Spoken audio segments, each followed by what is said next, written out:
On today's episode, we continue the Metallica era's journey with Jeremy Madson and Billy D'Elia putting the 90s studio albums, aka the MTV era, aka the Jason Newstead era, where you could actually hear him era of Metallica, to the ultimate test, the nostalgia test. Fortune, fame, mirror vein, gone insane, but the memory remains. Thanks, guys.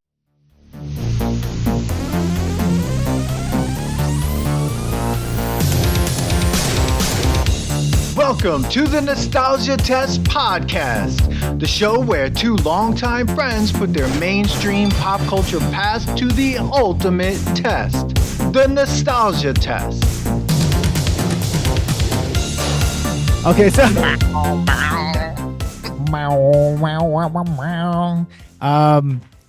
well, everyone, welcome to another episode of the Nostalgia Test Podcast. This is a special episode continuing the Metallica journey here. Right now, you can actually listen to the first one, which was the Thrash era episode, which we went through Kill 'Em All, Lightning. I was about to say Lightning Crashes. I keep doing that. Oh boy. 96. No, we went through Kill 'Em All, Ride the Lightning, Master of Puppets, and Injustice for All. And also, you can check out the Black Album episode, which is also out and killing it. So yeah, I mean, here we are at the, I don't know, maybe the turning point right now of Metallica's career. Oh yeah. Going over the Black Album, Load and Reload, which is, I think Jeremy, and I said in the intro, Jeremy put it perfectly to what era this is, the 90s era, MTV era, and you can actually hear Jason Newstead era, not mixed out. The 90s studio album era, which is important because they had some interesting side projects or side work that they were doing in the era too, but we'll get to that later. Yeah, absolutely. No, you're absolutely right. Actually, if you're watching this on YouTube, you can see one of those things behind Jeremy right there. Garage Inc. I just feel like it's also like their costume era. I just feel like they wore a lot of weird costumes or something was going on. But they were on the reverse trajectory of Kiss, right? Because Kiss took the makeup off in the 90s and Metallica put it on. It was also like, if you look at the Thrash era, it was literally like, what are they wearing? It's like fucking jeans and t-shirts, and like that's it. And then you're like, whoa, what the fuck are they wearing? Like this picture. Like you're like, what is that? What's the candles?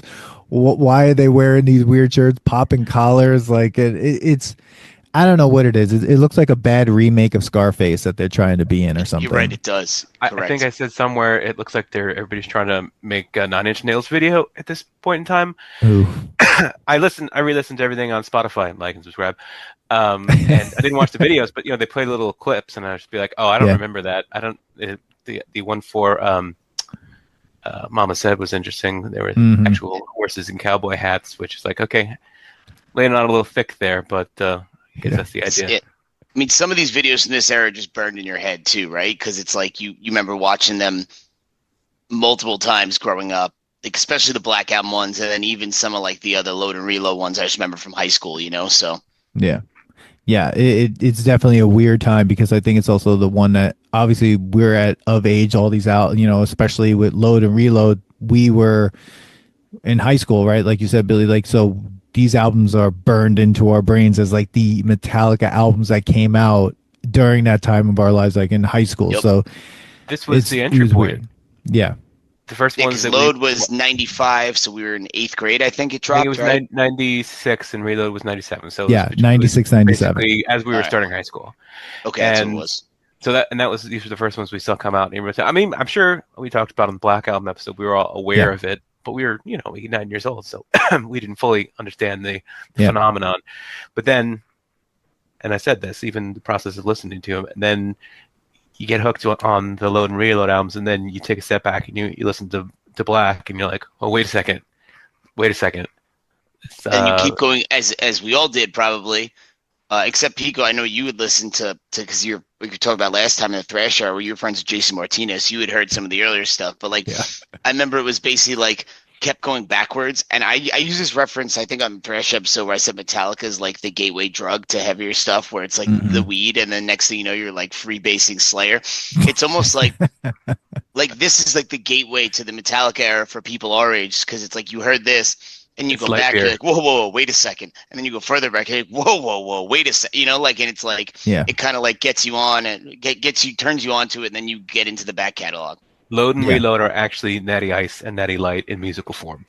That's a good definition. Well, which one's the light and which one's the ice? I mean, that's really important to know, because I mean, Natty Ice, the light. Yeah, because ice tastes like shit, so it's definitely Reloaded. So, but ice is also stronger. Oh, and shit, it is the one that, and so it's weird. Like, and you only understand this reference if you drank Natty Light and Natty Ice, which I don't recommend. I don't think it passes the nostalgia test at all. Ice beer passes the nostalgia test. I think I could choke down a Natty Light. I don't think I could choke down a Natty Ice at this point in my life. No. Like, Jesus, it tastes like piss. He's actually talking about Reload, but we'll get there. But just a recap from the thrash episode, if you haven't listened to it, it passed the nostalgia test, the whole era. Every album passed. I mean, they were, like Jeremy said, that if you go back and you listen, Jeremy had a really great quote. He said, if the thrash era doesn't pass the nostalgia test, if these albums don't pass the nostalgia test, there is no podcast, there is no Metallica. Why are we making 4 episodes if it wasn't any good? Exactly. So, and we each ranked them, and I think if I remember mine right, my ranking was Master Puppets, Justice, Lightning, and Kill 'Em All. And it was a really difficult choice because of, my reasoning was like there was one skip on Ride the Lightning, which was Escape, not Trapped Under Ice, Jeremy, which there was a shout out Quad Pro Quote Pod, I believe, who said one of their favorite songs was Trapped Under Ice. So shout out to them. Nobody's perfect. I don't know if I didn't hammer. I thought we liked Justice. No, we were different. No, Pico is different than us, where you and me made, which some people would say like I think it's razor thin difference, but you and me both picked Justice, Puppets, and then I think, Jeremy, if I remember correctly, you went you didn't go Lightning Puppets. Ahead of Puppets. Yeah, I went That's Justice. I'm a rebel. Yeah, I went Justice, Puppets, Lightning, Kill 'Em All. Right. I went backwards now that I think about it. I was Justice, Lightning, Puppets, Kill 'Em All. Yeah. I mean, look, at the end of the day, I don't think there's any wrong ranking here, because I think. To me, if someone made an argument that Kill 'Em All is the best album, like I wouldn't tell that person like, hey, you're fucking dumb. Like, like it's a personal preference, right? So, but they're all fucking badasses. What it comes down to. Absolutely, yeah. I mean, and for this one, we're doing Black Album, Load, and Reload, and that's it. We're not covering the live albums in this, and. Maybe we'll do the live albums separately. We have yet to discuss that. I'm not sure if they're, or even not the live albums and the cover album, Garage Inc. Catch-all thing. Yeah, which is weird too. And I'm looking at the live album coming out in '93, and I'm just like, and then S&M, and I'm like, there should have been more live albums. But it really, to me, like, that is one of the reasons I still love Metallica to this day, because if you go see them live now, they're like 60 years old, and in my opinion, they still bring it. Like, obviously Lars is not what he once was, right? But like their live show, to me, like, I never respect bands that don't sound good live, and like Metallica has always been road warriors and fucking killed it live. So I agree with you completely. Like, I think the live albums capture that energy. So I agree with you. I wish they had done more, because like live shit is like one of my favorite fucking collections. And like live shit was so comprehensive. It was like 40 hours long or something. So it was like they could have turned that into a whole box set of live albums, but basically it was just one. It's like, here's everything. Well, I mean, that's like with Slayer with like Decade of Aggression, right? I mean, it's a double album. It was unbelievable. It's crazy. And even when you listen to the Pantera live album, when they do I listen to that all the time. Suicidal Note Part 2, like live, I mean, that's the first time I ever heard that song. I was like, what is this?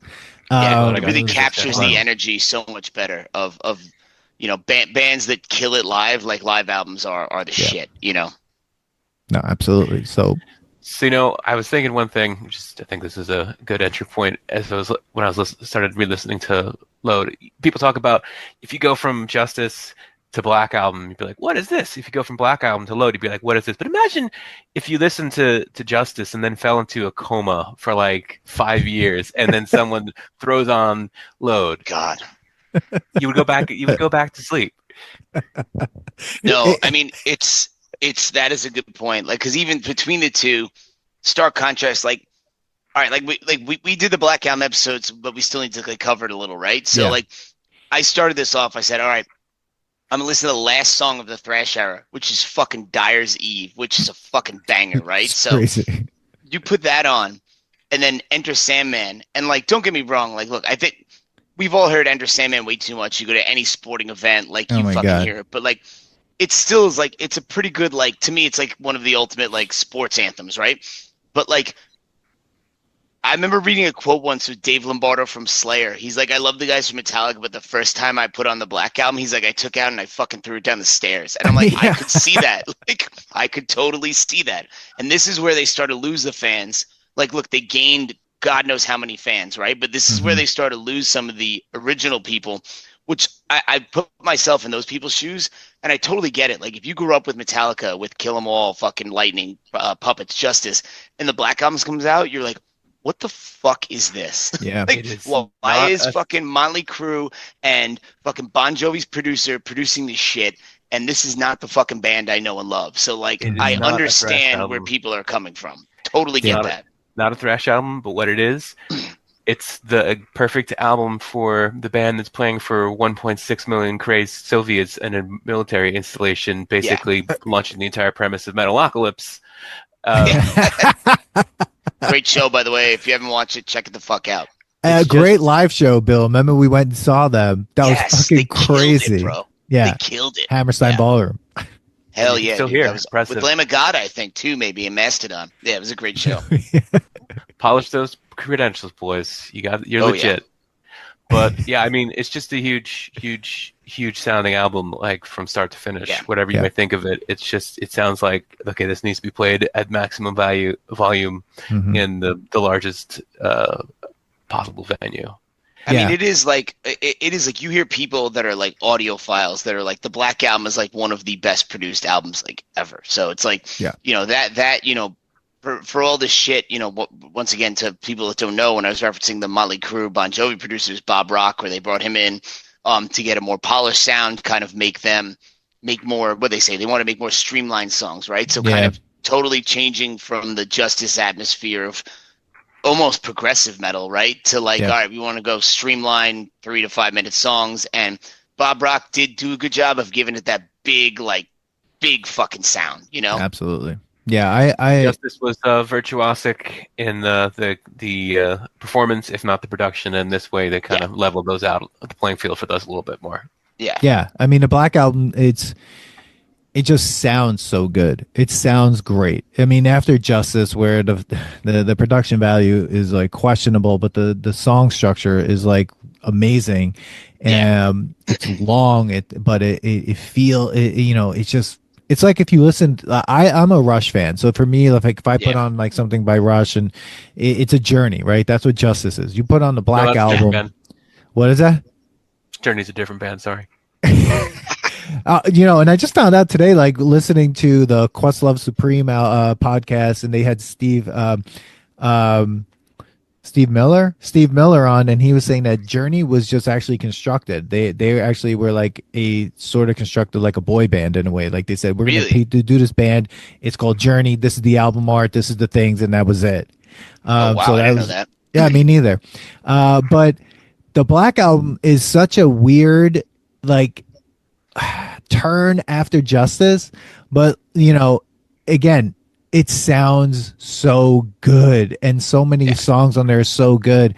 And so, like, I mean, if you listen to the Black Album episode, you'll hear like how much we kind of talked about, the surprise of going back to it and like actually how much we enjoyed it, and also giving a lot of credit to Bob Rock, because a lot of people thought that he like totally killed Metallica, but I don't. Metallica did it on, they could do that themselves, like, but I think this was a great kind of, the Black Album does a great thing which brings Jason back into the fold. I mean, I like having a good bass player, having that like real like amazing bass line cover, like holding the rest of the song up, and it gives it more weight. I mean, you can't have that sound without good bass line, and Jason did a great job. The Black Album's great. I mean, in terms of what it is.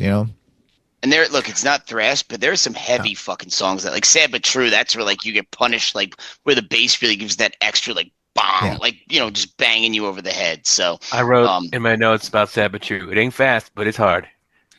Yeah, that's like they always do now when they're like, "Do you want heavy? Metallica gives you heavy," and then like goes into Sad But True. It's a little cheesy, but I prefer when James was like aggressively treating the crowd like shit and calling everyone pussies and like I mean, he's probably drinking at the time, right? So. Well, that's a product of having boomer parents. That you prefer that style of attachment, but fair enough. We talk about it as a left turn from Justice to Black, but really going through the prism of having spent time with the Load and Reload albums, it didn't feel like as much of a turn. In fact, when I took some quick notes on the songs, and at least a few times I wrote, it's a little thrashy. It's a little thrashy. Oh, didn't say that too much. Didn't say that too much on the Load and Reload albums. I think I said on Holier Than Thou, on Through the Never, obviously, and then Struggle Within, Save the Struggle Within. It to me is one of the most underrated Metallica songs. I fucking love that album, that song, because I think it's one I used to skip over back in the day, like when I first got into that album, and then like because it just starts off, it sounds like a military song with the and I'm like, what is this snare drum shit? Like, what is this? This marching band. But then like if you listen to that, man. I mean that is a great fucking song, and it's a banger on that album. So it goes out with a bang. I mean, I love that. And Unforgiven is great. I mean, I'm like you, Billy, though. Like I can skip Nothing Else Matters. It's heard it too many times. Yeah, I heard it too many times, and truthfully, if I'm gonna listen to a song that's gonna be that slow, I'm going back to Fade to Black.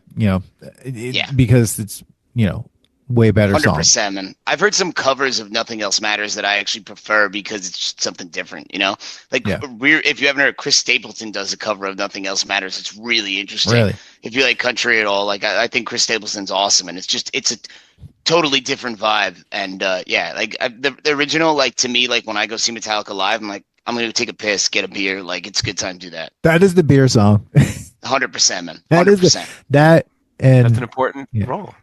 It totally is. I mean, because if you don't do it at a certain point, like you're screwed. Like, I think there was a show we went to. I think Jeremy, you went to the show Oasis when we went to Staten Island. Did you come to that in a minor? Never went to Staten Island when I saw Oasis at Roseland Ballroom. Oh, okay, I saw it. Yeah, so there was one in Staten Island. It was on a minor league baseball field, and and a bunch of other bands from England and stuff like that were there. Kasabian was there and stuff like that. It was this weird. I think it was called like Across the. It doesn't matter what it was called. Narrows. I don't know what it was. There's some weird. That's what it was. I think it was Across the Narrows. Is that what it was? Okay, so that's what it was. And they had the bar it was on the field. So like actually like you didn't have to go anywhere. Like you just walk to the back and just grab a drink. So it was a lot easier. I mean, one of my greatest. It's not like the Big from... Four where we had to go all the way back into the fucking thing from Yankee Stadium on the floor. Remember that? We had the floor seats for that. That was fucking crazy. They had the porta potty set up on the warning track so we could say that we pissed on the field. Yeah, I may have actually pissed on the field. I'm just kidding. It's the only right thing to do at Yankee Stadium. Come on, guys. Sorry, Pico. Hey, whatever. I mean, just got to keep you on your editing. It's the Yankees, as long as we're not the Phillies.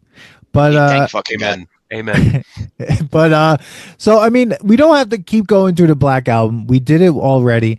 The method, the deal here is like we put each album to the test. Is it still good? Is it just nostalgic, or is it just bad? And then the era, and then we'll rank these all together and stuff. But Black Album passes the nostalgia test for me. So I mean, it's very, very good. No, I don't even think it's a question. Like it passes. I know dude, if you talk some of this 10 years older than this, they'll be like, fuck that album. And hey, I respect their decision. I understand it. I've gone through that with bands myself. Like Pico, we talked about this, like In Flames, used to love In Flames. And then they had the same thing where it's like they had a turn and I was like, fuck this band. And I was like, that is the first time resonated for me with like how early Metallica fans felt, where I'm like, I get it, you love this band, you're a huge fan, and then like you feel like they fucking punch you in the gut. Yeah. Just one more reason not to talk to Gen Xers. Shots fired. Yeah. Oh my god. So that brings us, I think, to really what this episode is about. And let's talk about Load first. Load and So what Reload. happened? What happened in between 1991 and 1996? How did we get here? I mean, What did they do? tour for 3 fucking years straight, essentially, Mhm. right? Like they tour from like 91 to 94, essentially nonstop. I think I read something once where it was like the Black Album era resulted in like 2 stints of rehab and like 3 divorces for the guys in the band, because it was just like, you know, absolute mayhem. Like they basically went from being this little thrash metal band, not little, but like a big underground thrash metal band, to essentially, like at the time, the biggest fucking rock band in the world. Like, you know, like you can make that argument in the early 90s. Metallica was like the biggest fucking rock band in the world. Absolutely. Yeah, I mean a quote from Lars on the Wikipedia, which is really just makes no sense to me, is that this album and what we're doing with it, that to me is what Metallica are all about: exploring different things. The minute you stop exploring, then just sit down and fucking die. Sorry, I didn't mean to cough over that, but maybe it's for the best. So, I just love how 1996. I love how ridiculous the quote is. It's just The punctuation is insane, but it's just like, English isn't his first language, guys. Take it easy. I mean, he didn't mean that. I mean, Load received mixed reviews, as we know, but was a commercial success, debuting and spending 4 consecutive weeks at number 1. Load sold 680,000 units in his first week, making it the biggest opening week for Metallica, as well as the biggest debut of 1996. It went certified 5 times platinum by, in the record industry, whatever, for shipping 5 million copies. Until It Sleeps, Hero of the Day, Mama Said, and King Nothing were the singles. Mama And, Said was a single? Yeah, That's why it has a video. Wow. Yeah. that's right. And at 78 minutes and 59 seconds, Oh my basically God. 79 minutes, it is the longest Metallica album. All right, I think we got to fess up here to what we agreed upon beforehand, which is basically between Load and Reload, which, why aren't they double album if they have essentially the same name? They should be one album. That's with the half first as many premise, songs. right? This is Yeah. this is where they reach the era, and the only other artist, which is from a totally different than that compared to, is like Stephen King, where like this is where Metallica got so big that they couldn't self-edit, and also like they probably weren't listening to anything Bob Rock said because they were so big. Where like, remember, like this was supposed to be one album when they went in to write it, and they wrote so much fucking shit that it wound up being 2 albums. And as we'll talk about here, probably would have been better off being 1 album because they couldn't self-edit. It's like if They you were read victims Stephen of their King own success. shit. Every time they Yeah. had an idea, it's like, gold, print it. Yeah, if you read Stephen King shit from the 90s, you're like, why is this fucking book 800 pages long? Because like there's no editing, and it's the same shit here. Yeah, Was like it- is that his same book. thing that happened with Use Your Illusion? Oh, but yeah, that's God. Oh, well, that's That's a a whole There might different have been beast. some Yeah, ego going on there. yeah, Might have been. yeah. I mean, what's Yeah. funny is like Rolling Stone gave this album 4 out of 5 stars. That Fuck Rolling doesn't. Stone. I'm gonna lay the gauntlet down. That magazine Yeah. is a piece of fucking shit and has never known anything about music. And if you disagree, you don't know what the fuck you're talking about. First hot take of the episode, boys. I mean, it's so. I mean, Blame me. so let's just like throw it out there. The first times you heard Load, or and just in the re-listen, like what it was like. I mean, Billy, Jeremy. I think I probably heard it on MTV on like my then already 15-year-old TV with like one mono, speaker that only half worked and maybe 3 colors. And I'm like, I thought it was awesome. Yeah. Yeah, it is like your opinions change because the first time I remember hearing it was Until It Sleeps was the first single, Yeah, right? So that's I right, remember like yeah. I remember like Riding my around in filth. yeah, my aunt and uncle had bought like a fixer upper house, and I was helping them redo it, and it came on like 92.3 K Rock. Remember that shit back in the day? And I was yeah. like, oh, the new Metallica song. Like I remember that band from I know Enter Sandman, and I was like, oh, I like this song. Like, Mhm. and that's where it went from. But it was like, once again, the decision to make Until It Sleeps the lead single is a very weird one, right? Like, Yeah. because that is not a Metallica song. Like, What do you think it should have been? Mm. if I was doing it, I'd probably go like Ain't My Bitch, Yep. right? I think you're right. I think King Nothing might be the prime track, so you don't release that first. You lead up to that. Yeah, but I mean, to me, like, I mean, if we're gonna go like go down the track list, like right to that point, "Ain't My Bitch." I think that's a good opener, right? Like Solid. Metallica Great. always has good openers. Like it's fast, it's heavy, it's definitely different, right? Like it's not thrashy, but got a it's bad like a word in it, fast so it's song. edgy. Oh, it's got a bad word. I love that shit when I was in fucking ninth grade, right? You're like, yeah, this is bitch. But yeah, it's like it's a solid song. Like, I Yeah. think it's one that I still listen to every now and then. Like I don't hate it. It's like, all right, this is a good song. And that would have been a good way if they weren't like, I think it goes back to like what you're saying, what Lars said, where like they just like were like, oh, we're gonna overthink it and do something way out there. So instead of doing something that maybe would appeal to our previous fans, we're just gonna push it hard the other way and do something like interesting, It's not hard to imagine a scenario in which Lars is just like, guys, I don't want to work that hard. Let's just write slow songs, but we'll make a lot of them, so we'll sell more albums. Yeah. Yeah. He it's funny here they said like Lars adopted a minimalist approach to his drum recording, abandoning the speed and complex double bass drumming patterns of previous albums and using simpler techniques and playing styles. Yeah. Yeah, that's accurate. It's totally accurate. Of course it is. Because again, we talked about this like in the thrash era. I think that Justice, like that whole era and leaving Justice, he had peaked at his ability at that point. Yes. Like he wasn't There's going to no be shame in able that to do because it. that's like an all-time, Olympic achievement. You're absolutely right. And you're absolutely right. But if you're going to continue to make albums, then the Black Album was a good turn, but it just like after the Black Album, it was just like, how did like they went from arena rock metal to I don't know what, like a confused. When I first heard Load, generic hard rock, and it just doesn't feel as big, as important, as impressive.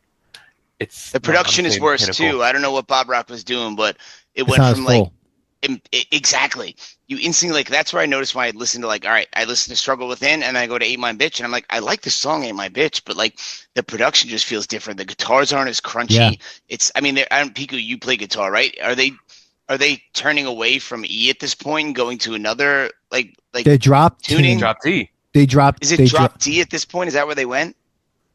Yeah, I know Saint Anger was drop D at that point because everyone was doing it, but I didn't know this was. They were on but it definitely sounds different because it doesn't have the crunchy guitar sound. I don't know if they switch amps, whatever it was, but it's like that was nothing else. Like even the first 4 albums where production is questionable, like the guitar was fucking crunchy, right? And that to me is like what thrash metal always hits you with, whether it's Metallica, whether it's Slayer, whether it's Exodus. Like it's fucking crunchy ass guitar, and it's shrieking. Yes. Well, I think we talked about this in the past episodes. Why did Metallica emerge as the biggest one? Basically, because they wrote and played the best riffs. That's it. Everything else is superfluous. But the songs that mostly James wrote. James is the reason that he wrote and he played with. Were just cut above everybody else. Wait, it's not Dave Mustaine? I'm just kidding. Where's my little friend, my little Danish friend Lars? Oh God, we'll get to that in the next era, which I'm not looking forward to. So Load. No? Metallica's first album, this was it's a down tune to E flat, right? So this is the first time so from straight E to E flat, right? So because he copied a lot of what he says, like a lot of Hendrix stuff, which that's weird too. Because if you listen to Hendrix, it's crunchy, and not even that, it's fucking aggressive, ridiculous, yeah. And his solos are aggressive. If you ever listen to Voodoo Child. The Voodoo Child Redux on Electric Ladyland, it's like that he almost destroys the amplifier in that solo. And so like fucking aggressive. Exactly. So that's fine what he said and whatever. I think Kirk just goes along with whatever they're going to do. Kirk smokes a lot of weed too. Like he has that look to him. So like I'm pretty sure he's a huge stoner. And that totally sounds like a stoner thing, right? Like, bro, I just want to sound like Hendrix. If you had to put up with Fred and Barney all the time, bossing you around, you would too. But that's the thing. Point. I think they were trying too much. The grunge era is over. They're trying to make an album that's like a Soundgarden album. They're trying to do like stoner rock. They're trying to do hard rock. They're trying to do country rock in some parts. It was just too many things happening, and they just lost their footing. And this album when I first heard it, I think I only heard I was only listening to the singles and the other song. I never bought this album, so I listened to it when people had it. So when I heard the whole thing, I was like, "What the fuck is going on? There's so many songs. It's very disjointed. There's no okay, this is pulling the string through. And that's where they did a good job with a lot of the previous albums where look, they're not concept albums that are telling a story, but everything flows well into one another. And here it's bah, bah, bah. And it almost flows too much because a lot of it all sounds the same to me. There are, I made this in my notes. If we could go through the individual tracks, some of them just sounds like go ahead, yeah, a continuation of the same song. Ain't My Bitch, great opener, but then 2x4 sucks. One sec before we get into the song by song, we have to talk about, and Pico, when you edit this, you gotta cut it in, the fucking album cover. So the album is called Load, and the picture is like a fine art painting, because this must have been Lars got into art. Yeah. That is made by an artist that fucking mixed his jizz and blood and fucking painted flames. So the album's called fucking Load, and it's fucking jizz on the cover of the album. Imagine that discussion. They're like, oh, what should we call the album? Oh, we should call it fucking Load and put jizz on the front cover. What? No bad ideas, guys. That is literally someone needs to fucking edit you and be like, hey guys, this is a terrible fucking idea. No, this is really they're dumb. too big now. If they if they had come out, remember the Thresh? If you go back to the Thresh era and see discussion, we talked about what they wanted in Kill 'Em All, I think it was, Metal Up Your Ass. Metal Up Your Ass. Yeah, and they're like, you guys are nobodies. We're out. Yeah. But they're now the biggest band in the world, and they want to do that. They're like, God, I guess we're doing. I think that's why Jason looks the way he looks right there. He's just like, fuck. I'm in a band where there's semen and blood on the cover, and the name of the album is Load. There's no way. And don't get me wrong. I'm sure there have been punk bands that have had jizz references in their albums, but it's not an aggressive metal way. It's like a fucking fine art painting made with jizz and blood, and you're like, wait. I'm sorry. For $4 million. What is this fucking shit? This is the band that was kicking everyone in their fucking teeth, and now they have a fine art painting with jizz and blood on the album cover. And now, what? Is it my imagination that I mix up, or is the Reload cover a close up of a condom? No, it's a close up of a fucking sperm. So they stuck with the fucking concept. That's weird. I'm pretty sure that's what it is. let me. Dude, Cliff would never have put up with that. He would have been like, "We're not doing that." Cliff would have fucking been like, can I go back on the bus? Jesus. Wow. Okay, so Load, the album artwork for Reload was created by the same artist, Andreas Serrano, which is a mix of bovine blood and his own urine. Hence, the artwork is titled "Piss and Blood 26."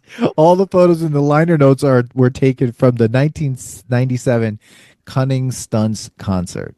So tell us about your materials. Well, I was eating a lot of Taco Bell at the time, so I found it very easy to produce them. Oh my god, Mountain Dew. This is Metallica. That's what's so confusing. That's why this is confusing. I blame Lars for a lot of this, because we know he was like, look, we know Lars is a very opinionated motherfucker. He has crazy shit in his head.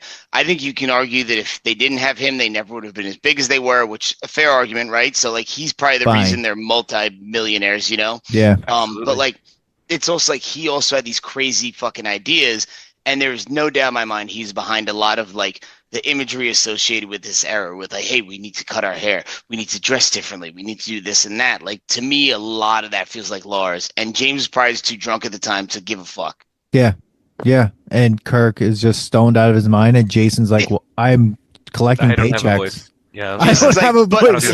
Jason's like, but I think, and I'm like, shut the fuck up, Jason. Yeah. Shut up and get back in the corner. No one pays you to think. We pay you to play bass and then mix you out. And then eliminate you. I mean, look, going back to the track list, I mean, Ain't My Bitch is a great, I think it was a good we're going to opener. say in or out. Does someone have something open we can keep track of this? Well, do you want to go through Load and Reload and then do all of it? But I would say you're right. Maybe talk through the songs and at the end, do in or out, and we do the vote. Good call. Because I'm gonna honestly, I hate this album. And there's not that much that I enjoyed from the Load album. I don't hate it as much as you. I liked Ain't My Bitch, 2x4 Sucks, House Jack Built. Oh man, see, I don't hate 2x4. I'm not gonna lie. Dude, I was like, this is a reject song for Hacksaw Jim Duggan. Like, all right, that's a fair point. When you put it like that, I may have to agree with you. Yeah, I mean,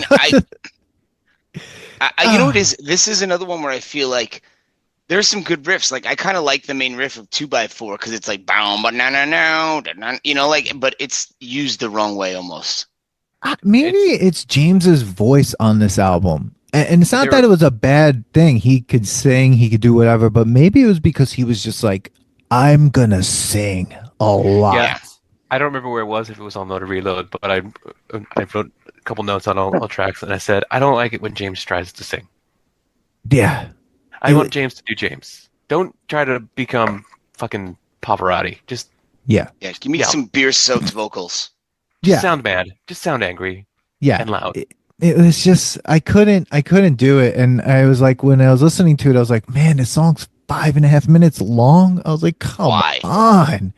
If 2x4 was 3 minutes long, then you'd be I could deal with it. That's fair. That's a fair.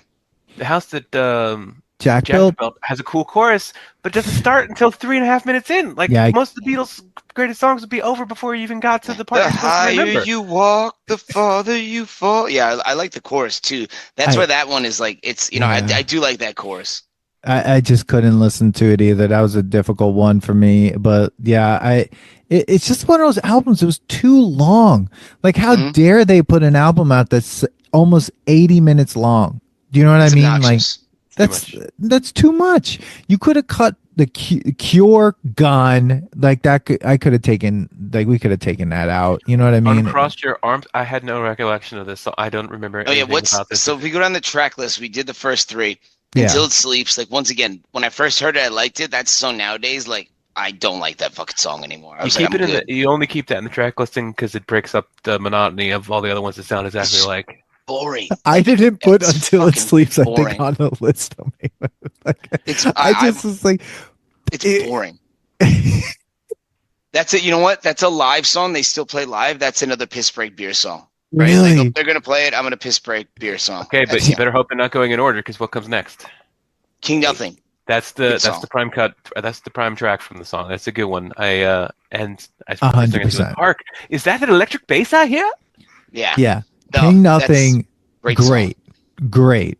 But Billy, wait. This is the song. This is a beer song. Hold on. This song. Hold on. Yeah. Mike up. Go get a beer. Yeah, in the video, what the fuck is going? They're like crawling through dirt and shit, dressed like devils. I'm like, did I need to take acid to watch this video? Like, Lars is emo now. He looks like he's wearing fucking guy liner, like thick guy liner. Like he looks like he belongs in My Chemical Romance. Yes, you know, which fine. That nothing wrong with them. I like the black, the Black Parade. This is just the way they did things back then. That's the way the Chili Peppers looked around '95. It was just gross. They were. Maybe it's just the '90s. I don't know. The '90s were a fucked up time. The whole right? vibe. So. Yeah, but maybe I'm with you. I don't know, but I know Billy. I know this song, King Nothing, totally great. This is where I think you and Jeremy had an argument, and I even think I have a question mark to this song right here. Hero of the Day. I also have this stupid video imprinted in my head where they're in like a fake game show. Like, the whole thing annoys me. Well, I don't love his singing on it, but I think what it came down to is I must be a sucker for just ascending chord progression. So I like it. It's not the best, but I like it. That's a hard one, man.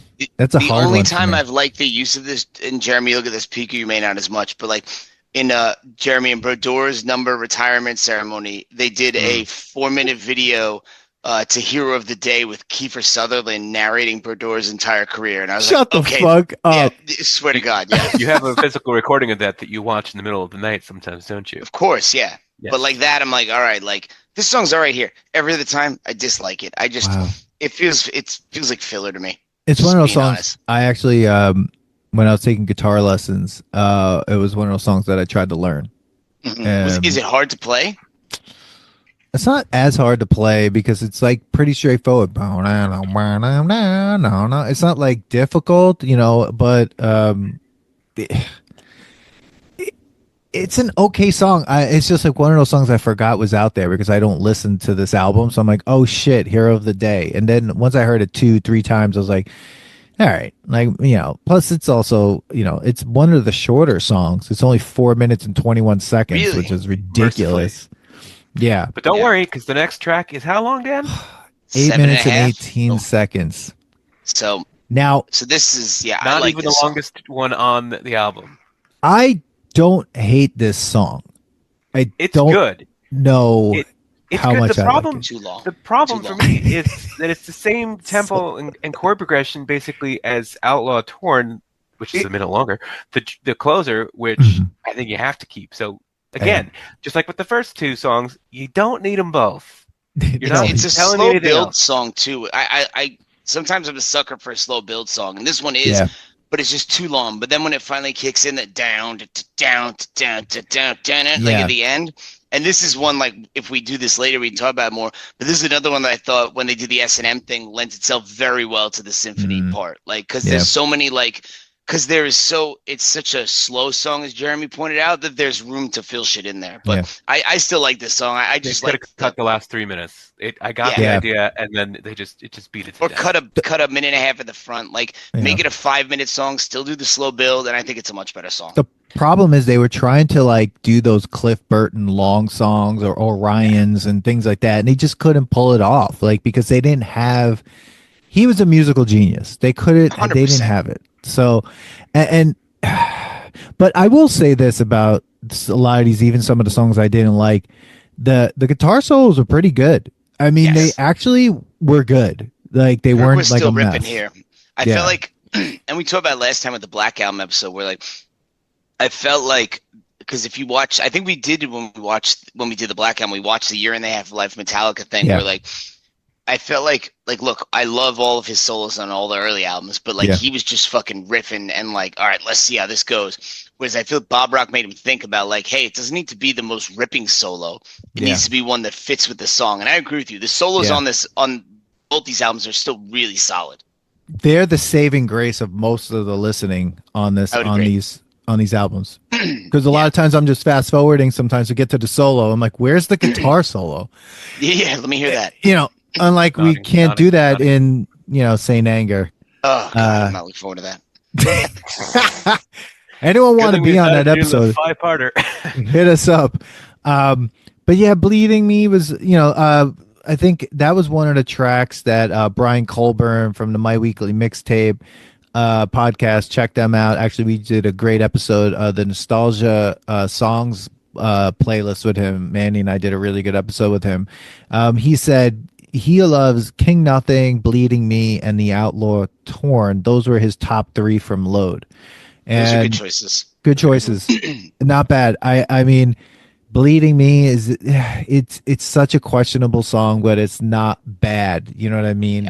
But the next song, questionable bad. Fuck Cure. That song. Cut it. What's the next song? Cure. Oh God. Across Your Arms. I wrote, we get it. James is drunk. Waiting on the cure. Like, it's like, dude, please. No. Like, it was just so bad. I don't remember any of these songs. Not at all. This is one where, like, I know I said I don't really like Hero of the Day or Until It's Least, but like, the first half of this album until you get to this point, I could see an argument for any of those songs either way. Once you get to this, if you're like, yo, I like Cure, I'm like, you're fucking stupid. This song's garbage. Like, this is filler. Yeah. This is one they should have deleted when they were like, hey, we have all this stuff. Poor Twisted Me. Maybe save a riff somewhere else. Poor Twisted Me sounded, at this point, I get into a lot of things sound derivative of something else. So Poor Twisted Me to me, it sounded like they were trying to do a slow version of ZZ Top. Oh, it was so bad. It was so confusing. I don't like it either. James is still drunk. James is also listening a lot, I think, this time to like Nick Cave and the Bad Seeds, where you're kind of feeling some of that with some of the sound and also the imagery a little too, right? Yeah. The imagery, there was a big change in the whole perspective from, the earlier albums and the Black Album to this, it becomes much more personal, and it's not necessarily a better look for them. The abstract, some sort of ancient sea monster is going to eat you. Works a little better maybe with the music. Then I'm sad. It was just Cure's garbage. What's the next one? Yeah, Or Twisted Me. Oh yeah, No. sorry, we said that. Yeah, my bad. yeah. And then all right, a little change of pace here. Wasting My Hate, under 4 minutes. I got like this song. Some hardcore punk vibes, some Green Day. And then it takes a while to get into the actual riff, but I dug it. Yeah. Hold on. Yeah. That was the wait, Wasting My Hate. That one? Yeah, Wasting My Hate. Yeah, Because I was like, wait a second. it actually has a little country rock vibe. Yeah. That's It's a little dirty. It's a little dirty Yeah, but- sound. See, but That's like, wait, Wasting My Hate. 10 seconds, 12. We're still not even really in the song. Yeah, Then this this is is going like to be like a punk riff. I like when it kicks it, like, but until that, yeah, too long. I mean,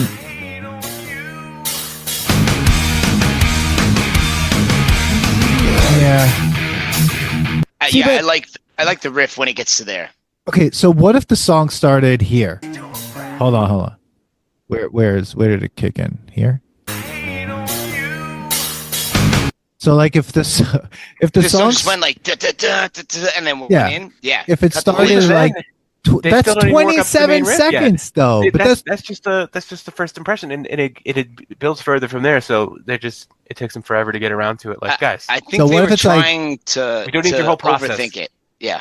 give yeah, us the if final it's finished product. exactly Cut the if fat. it went boys. if it went Ain't My Bitch and then Yes. that's all it needed to be. Like Yeah. it just Yeah, like you got to cut It- 26 seconds out of that song in the beginning. This is the overwhelming theme of these two albums to me, and not just in the albums together, but the songs, the inability to cut. Like songs that are 7 minutes should be 5. Songs that are 5 should be 3. Like Yeah. cut the bridge, cut this intro. Like just make it fucking short, compact, and punch you in the mouth, which Yeah. is what they fucking did on the Black Album. So it's like Exactly. I don't get it. I mean, I don't know. That song is questionable for me. I could see an argument for that song, but like Mama Said, I was out. I was yeah. out. You I know was what? out. Mama Said, I've gotten more into country the last couple of years. Mama Said's a good country song. Don't belong on a Metallica album. No. If you're like, hey, Well- this is like some fucking country band, and I'd be like, all right, that's a decent song. Well, it's like a if- heavy country song. Cool.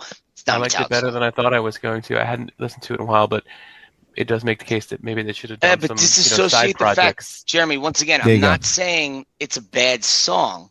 Doesn't I'm belong. saying, is it a Metallica song? And If Lars this is would like, tell you hey, that a Metallica James did a song is country, what- is yeah, what whatever the Metallica fuck he says it is. Yeah. But That if exactly. James- Yeah, I would listen to if James is like, "Hey man, I'm gonna put out a country rock album." I'm like, Yeah. "I'll fucking check that out. Let's fucking go," because it's a different vibe. But like, Yeah. Probably wanted not to, what I but expect Lars to hear shut in a him down. Metallica song. I'm sure he fucking did. Yeah. That guy's totally like a cowboy at heart, hillbilly at heart. Oh, he definitely wants to, and I'm sure he will. I'm sure he'll put an album out by himself soon. Oh yeah, and He's I got would it. listen to that. Yeah, because he's Yeah. like, it's interesting because he's like a liberal hillbilly, which I think the lyrical content would be very interesting. Oh yeah, So, yeah, it would be great. But yeah, Mama Said, Thorn Within.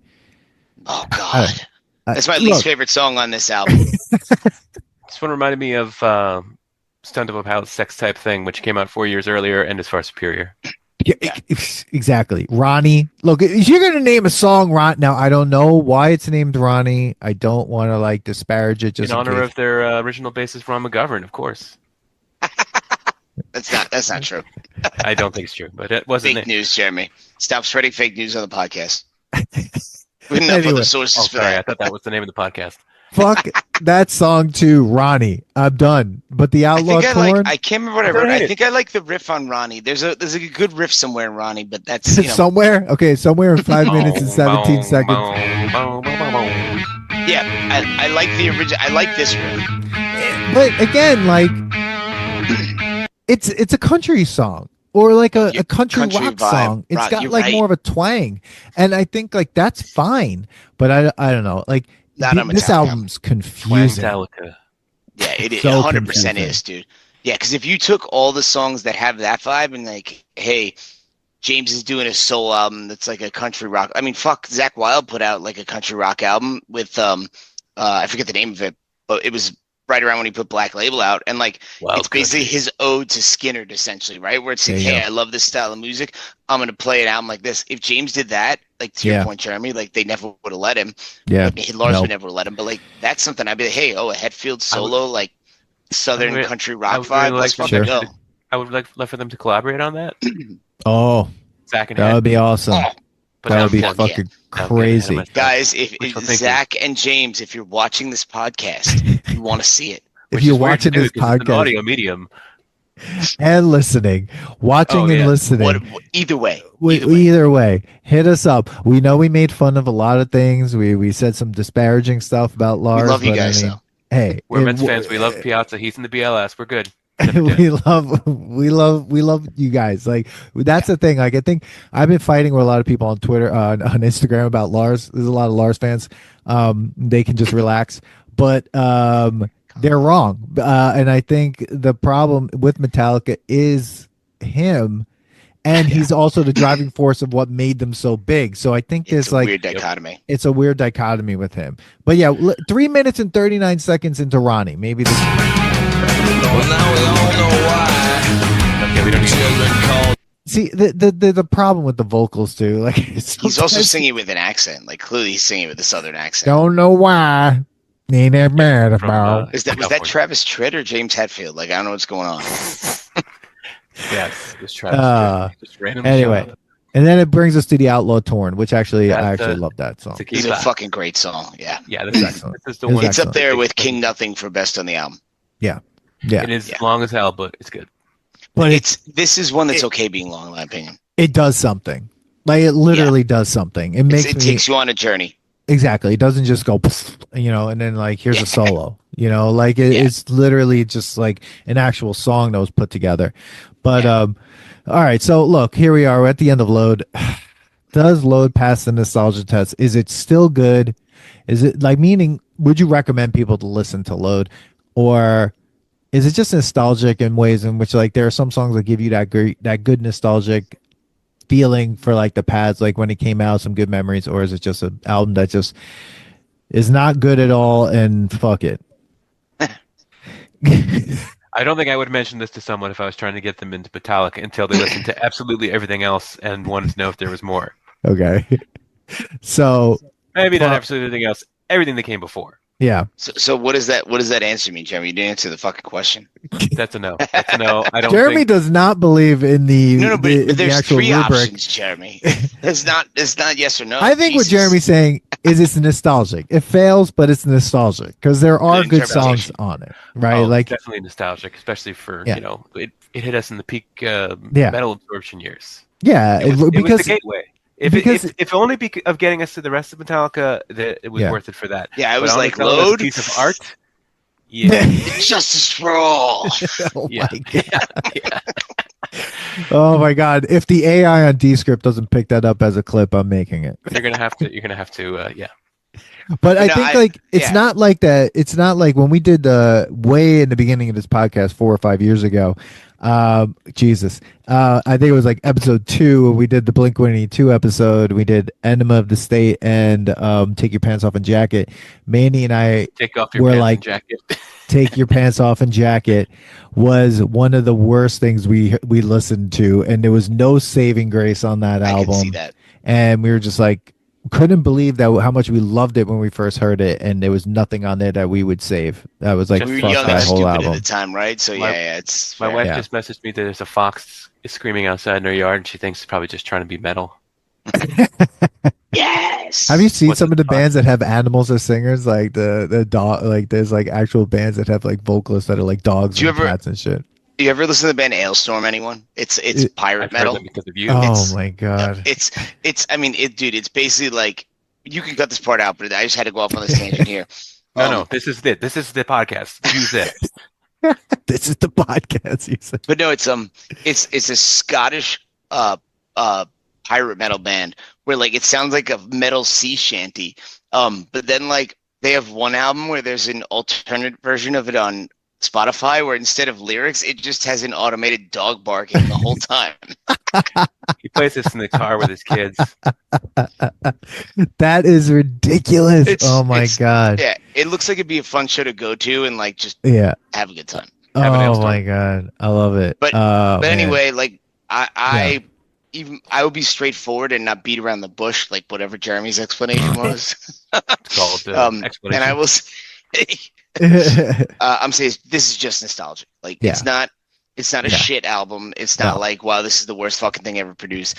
But you listen to it, you're like, this is not a good album. Like this is nostalgic. There's songs that mean things at the time, but pure nostalgia. Boy, I'm already looking forward to the next episodes and what we're gonna say. If we're at this point with load.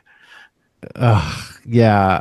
Well, I'm gonna say like it's just nostalgic as well. There's some good songs on it, but it's not. We're something. in agreement on that. By the way, we would be remiss to talk about one of the definitions of this era was the adaptation of the Ninja Star as their main symbol with the 4 M's. Yeah, how do you feel about that? The idiot that at 18 decided to get that tattooed on my arm. Oh man, it's not quite so red anymore, is it? No, it looks terrible. I'm at the point where I was like, do I get it touched up, or it's like it's a symbolism of like what an idiot I was at 18. So just leave it as it is. So I'm kind of leaning towards the second one. Might as well.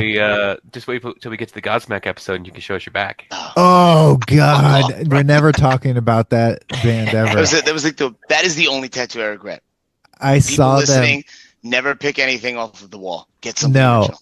I saw them open up for Black Sabbath on Black Sabbath's apparent last concert in 1999. Then I bought July 4th this year. Yeah. Oh my God. Fuck them. But so pissed. But Money grab. Yeah, just to put it out there. So Load came out in 1996. At the same time, Slayer put out Undisputed Attitude in 1996. Not a great album, but better than this. But better than this. Let's see, 1996. Oh well, let's see. Enema came out in 96. There you go. Megadeth didn't put anything out in 96, but in 94 they put Euthanasia out. What was Anthrax doing at the time? Oh, I have that this too. This is the John Bush era, right? So well, yeah, I think it is. See, like Anthrax didn't put anything out in 96, but in 95 they put out Stomp 442. Yeah, that's not a great album either, but it's still better than this. It's still thrash, right? Still better than this. And Pantera put out in 96 The Great Southern Trend to Kill. So once again, not their strongest album, but still better than this. Still better than this. And also, wasn't this around the time that it was either 96 or 97 that like I would choose this album over either of these? Soundgarden put out their last, like before they got back to their Down on the Upside, I think it was 96 or 97. I like that album a lot.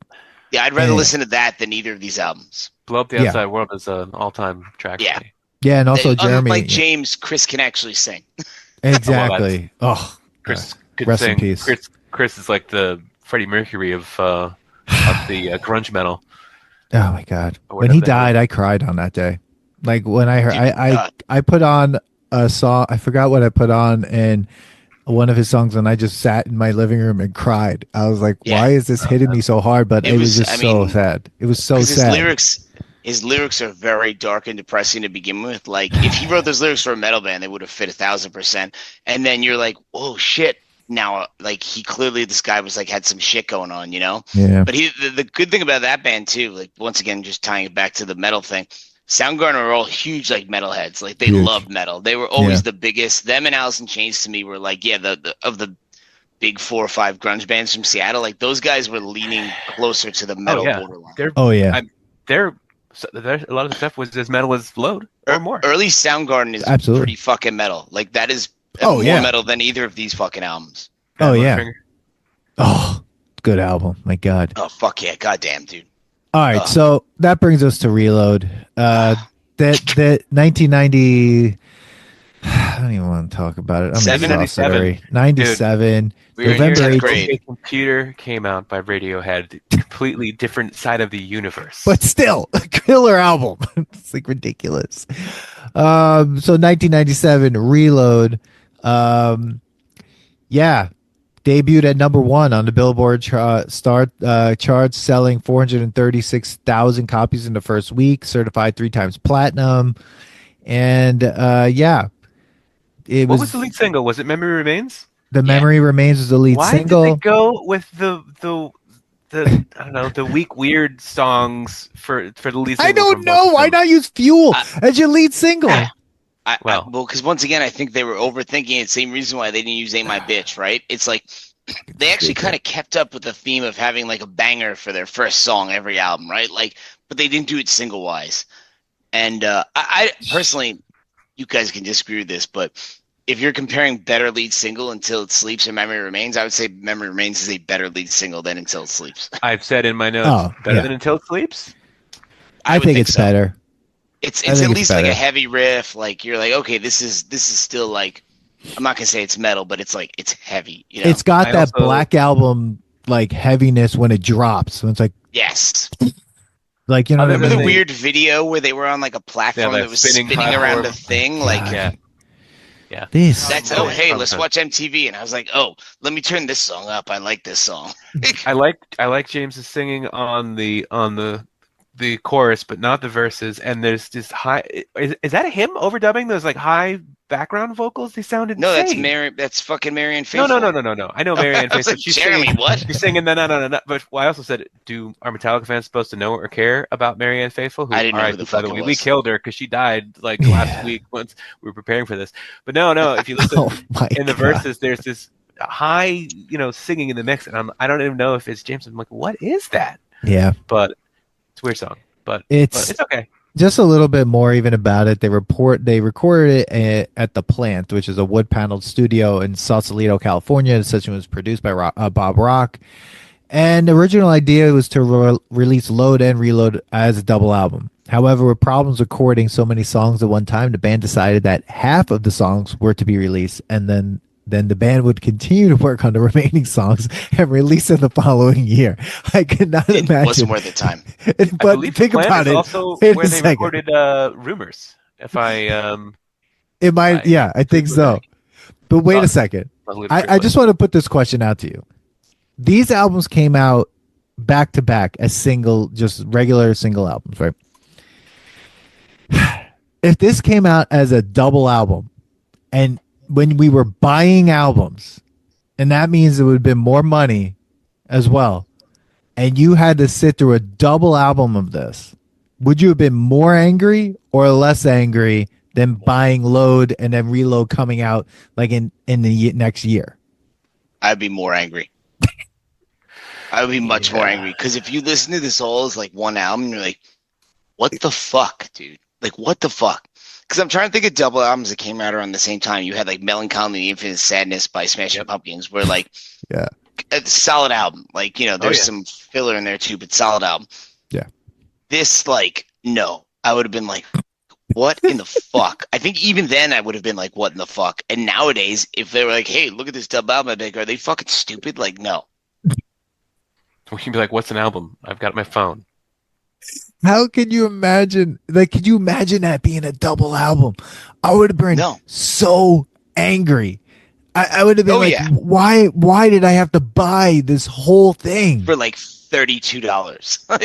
Oh my god! So in the 90s, Pantera members discussed Metallica's sound and evolution as being like bullshit. They fucking hated it. And the Smashing Pumpkins, Billy Corgan even told Pantera to shut the fuck up about Metallica.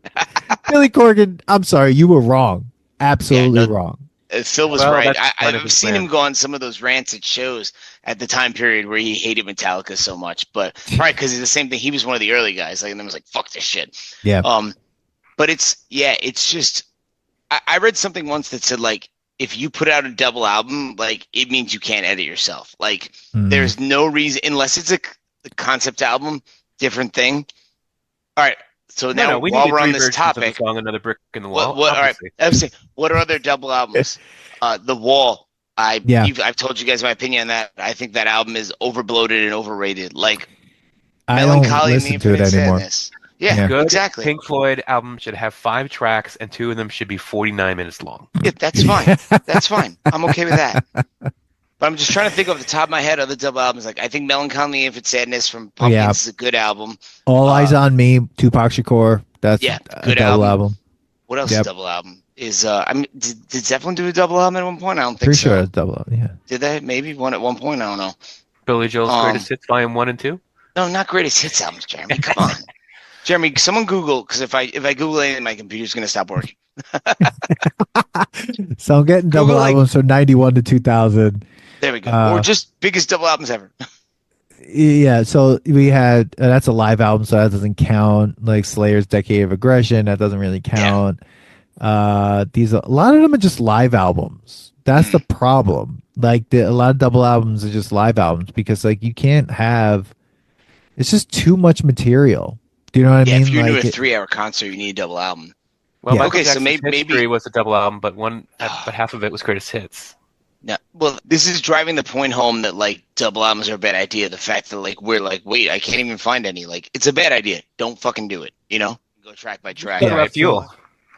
Fuel. Let's talk about I Fuel. think it's a good song. Great song. I said this is a good song. Jeremy, even if it's not. you said you were like up in the air on whether this still belongs. I'm like, I said this is a good song, even if it's not a good Metallica song. it is a good song, man. Like, this is another one, like, you hear this bumping at, like, a sports arena, and, like, it gets you fired up in the crowd. Like, it's, you know, is it a good Metallica song? No. Is it, like, a solid song? Sure. As far as car songs go, or the sound like cars, I think Van Halen's Hot for Teacher, while ridiculous, is actually a better song, but... I would disagree with that statement. No, listen to it sometime. It fucking kills. It's just. I'm not saying it doesn't kill, but I disagree with your statement. It's just ridiculous because it's got David Lee Roth in it. Yeah. Oh my god. Yeah, Fuel. I like it. I that's one of the songs on the album that I'm just like, yeah, that's a good song. Like Yeah, I'm with you, man. and I do believe it should have been the lead single. Like I don't know what the fuck they were 100%. thinking. What the fuck were they thinking? They weren't fucking thinking at all is what it comes down to. Yeah, no, absolutely not. But yeah, absolutely love that song. There's nothing to say about it because it's a good song. I mean, love agree. it. It holds up. This is where they started leaning into also the one thing on this song is where James is like a huge like car fan. I feel like this is one of the first times they started leaning into that, right? Like, and then you'd have like weird car imagery on shirts and stuff. And I'm like, all right, James, I get And you. then like they do a car Garage freak. Inc. Yeah. And then they're all in mechanics uniforms. What the fuck, man? This is James was Metallica. just drunk. I was like, James is like, let's go, boys. We're all gonna get in the James was garage. drinking motor oil. Oh James, my you know why? God. Because garage beers are the best kind of beers. So James is like, let's go to the garage. That's where I keep my beer. Swear there was a period of my life where all I was doing was drinking in garages. Right? Like, Oh, you mean like when we all hung out all the time? Yeah, I remember. yes, exactly. It's a great Shout time. out to Carl. Shout out to Carl. Oh my god, yeah, but there's a good song. Whatever. I mean, look, agree. I don't even remember even listening to Reload that much. I think after Load, I was so pissed that I was just His like, vocals are good on this one. the vocals. His vocals are good on this one. Yeah. Yeah. I don't hate 'em. Actually, I think Reload is better than Load. Like as like when we get to ranking them, I'd rather listen to. I don't know now. Now I don't I'm know gonna about take that. that back. I don't know. Because there's This some is- points where it's like no, but the memory remains great. I like that I song. think it's a good song. I like it. I think it's got a good riff. I think it's, once again, I think your comment about Marianne Faithfull is accurate. Like, why do we need to have her on here? But like, That's the it's, time. with the Rolling it's Stones. fine. It's a heavy, it's got a heavy riff. Good with that, Yeah. What's Shall next? we move on to the rest of the album? Devil's Dance. Devil's Dance. This, I think, was trying to fill the kind of Harvester Sorrow, Sad but True void. Not quite as successfully as those. It's okay. I don't hate it, but I'm it on the doesn't do a whole lot fence. for I'm me. like, It's just okay. I it's a don't very even basic riff. I don't even remember how it sounds. See, that's the problem with Load and Reload. Like I just listened to both these albums again today. You still couldn't- can't put it in your head yet. I couldn't even tell. Let's see. Hold on. I couldn't even tell Is you that what like this. bow, bow? Yeah. Oh my god! It sounds like Primus. And the thing is, I remember like for a brief period in time when I was in high school. Do you guys remember like I was trying to play bass and learn how to play bass? And this is one of the first songs I learned because all it is on the top string. That's all this song is. Like bow, bow. Like it's literally like it's very basic, which is not what I want to hear from Metallica. Why did Jason quit the band? he quit the fucking band. Let's remind you that, guys, for people who don't know, Jason wrote the main riff to fucking Blackened on fucking Injustice for All. And then is running a fucking one-line bass riff. Like, you can't be too satisfied with that shit. No. I mean, he looks pissed off in the picture behind you. He clearly is. He's wearing the Stone Temple Pilots hat. He clearly is. No, if that's Jason's hat, that is not. That is Kirk's hat, 100%. That Yes, is not it definitely Jason's is. hat. Kirk looks like he's trying to be an extra in Scarface. Yeah, and Lars is the only one looking at the camera, like he's just like, yeah, course this he is is. Metallica. Are you Everyone talking else about is the like, picture behind? I thought you were talking about Behind him me. wearing the STP hat. No, My no, bad. the one behind me. And then Yes. James is just like, fuck all of you. I'm drunk. It's only a cigar. Yeah, you can't see his hand because he's holding a boot full of warm beer. Yeah, exactly. oh my god, oh my god. So Jeremy, yeah, I do you don't like know. Devil's Dance or no? Like, I know you said what they're It's trying okay. to be, but It's all right. I don't hate it, but it's nothing special. it's a Yeah. very meh song. Yeah. And then what's after that? Okay, this is where This is a polarizing song. the I Unforgiven don't know why this needs to exist. 2. I don't know. How is this I the like- sequel to? How is this the sequel to The Unforgiven? He dies at the end, alienated from society. He's like, oh, but now I'm in this like weird, awkward relationship with a woman. Like, no, that's no. Where do you? How do you No, get there it from could, there? It could be a retrospective. Oh, okay. But did not. I need to like this revisit song. This. I'm just You're not gonna allowed lie. to. I like this song. You like this You're allowed song? to be wrong. I did. I mean, I get why people don't like it. I like all three of the Unforgivens, and we'll get to that in the next era. But I like. Okay. Again, this is another one where he's trying to sing. Dude, Yeah, don't that's like the it. trilogy you're gonna fucking stand behind. But Star Wars, you're just like fuck Star There's Oh like, Wars. yeah, there's like I, three yeah. trilogies. They- I will take the Decreasing. Unforgiven trilogy over the Star Wars trilogy any day It's of the shorter week, and anyway. I'll take that to my grave. It's shorter. yeah. Look, I mean, I don't this know. is another one though with the country western vibe, where like if James had put this on a solo album, you're like, all right, decent Hey, song. listen, guys. If you can understand the me, then I can understand the you. Oh Yeah. I mean, that's dude. And poetry. it's very fucking twangy again. I just don't. I think what's weird for me is like having a second version to a song on an album. And I If know they named Pink it Floyd something did else, it, it'd be but better. it's It'd all be on the better. yeah. But Pink Floyd did it all on the same album. Same album, yeah. Radiohead. Radiohead. Wait, when they do that? They did two different versions of Morning Bell on Kid A and Amnesiac. Oh, Yeah, but that's that's right. different. But different that was like a version. No, remix. that's very similar to Load and Reload, where they were basically, delayed double album almost. no, but I'm saying like, is it the same song with like slightly different things, or is it completely different? It's very different. The same song, I don't listen to Radiohead. different so arrangement sorry. of the same song. And So it's not like "Don't Cry" and "Use Your Illusion" 1 and 2, where the lyrics are just That's different. just different lyrics. That's complete nonsense filler. Like, oh, what if we said this instead? That is nonsense, Philly. I agree It with you. doesn't even go because you can hear them like awkwardly mixing in the chorus because it doesn't transition anymore. I'm Billy. torn with Unforgiven too because like it's so weird to me when I saw it. I'm like, they did a sequel to this song, to the song that was already fine and perfect, and it was first one is okay. perfect. It By was the way, fine, but My wife holds up Unforgiven 1 as the example of what she most hates because it's someone singing sounding like they're constipated. Which I'm like, you got a point. Oh my god! I love oh it. god, Unforgiven. I mean, 2. for this one, I like it. I think if it had a different song name, it'd be less polarizing. But it Yeah. also does have that very much twangy vibe. So it's also one like James should have left it for his country western album. yeah, Maybe he just saw the Clint Eastwood movie and he's like, this rocks. I got to make more of these. I mean, that's a reasonable expectation after watching that fucking awesome movie. It's a pretty good movie. So I just think that I if prefer it's that. on Reload, it's a great song. I think what's hard. Unforgiven 2. Where we at? Yeah. Unforgiven too. Only if 18 there tracks wasn't to just go. a whole other like 5 other albums that were amazing, and then then there's this song, so it's like a little difficult to kind of like for me to be like, yeah, but like if it's just on Reload, then it's just like, yeah, it's thank God it's there. Like, all right, what if instead of being called The Unforgiven 2 is called like Pain of Life? Like, you have a different take on it because it's not. It's not. Weird. It sounds kind of like The Unforgiven. That's weird. I mean, It's like like it's just all right. This is a different vibe. maybe if they renamed it and it was a little different, but it also sounds pretty close to that song. But I think Well, like they I have a think fucking it's horn fine. at the beginning. I Yeah. just think it's lazy to have a sequel song, right? Yeah, Like, it's a little lazy. weird. It's a little weird. But he likes all three of them. Yeah. All right. I I'm don't not know. disagree. Yeah, we'll talk about that later. Look, now it's like Better Than You, Slither, Carpe D Baby, DM Carpe Baby. Diem, baby. I hate that song. There's some decent stuff I in like here. better than you. Better That's- Than You. It's failure to me.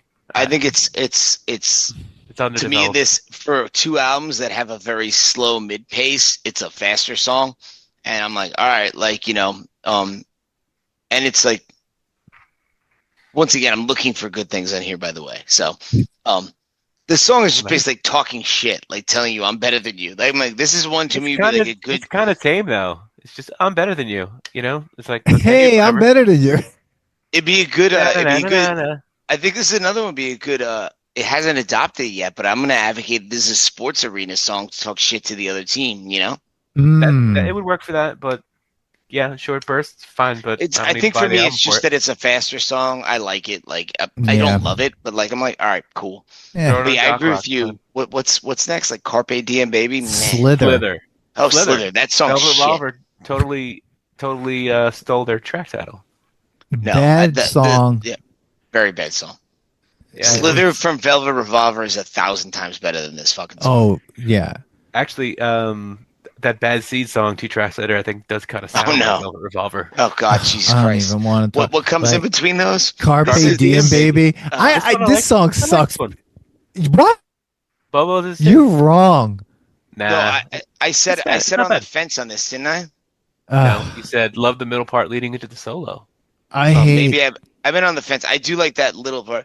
And this is also where we start hearing the James refrain where it's like, and he's like, suck it. Yeah, and then I like that part where it's like bound down and down and down down down down, and then the solo kicks in. I do like that. Sure, part. But I think I can't get over like he's like Carpe Diem, baby. Like I don't want to hear that. Like I don't know. It's just this is what I said about don't want to hear him trying to sing. Just yell, and don't say baby. Yeah, like don't say baby. Yeah, I'm okay with the suck it. Yeah, not the baby. I don't know what that Bad Seed, horrible song. Oh, this song is generic hard rock. That's what I wrote. Choking on the bad seed. It's so. This is what sounded more like a Velvet Revolver song. But it's also like it's supposed to like be a stoner rock song, and it's not. No. Down did really it way better. I mean, there's coughing in the beginning, isn't there? Down did it in the same era, fucking way better. Yeah, let's see. Down's first 3 albums are like the best stoner rock albums. Oh yeah, right.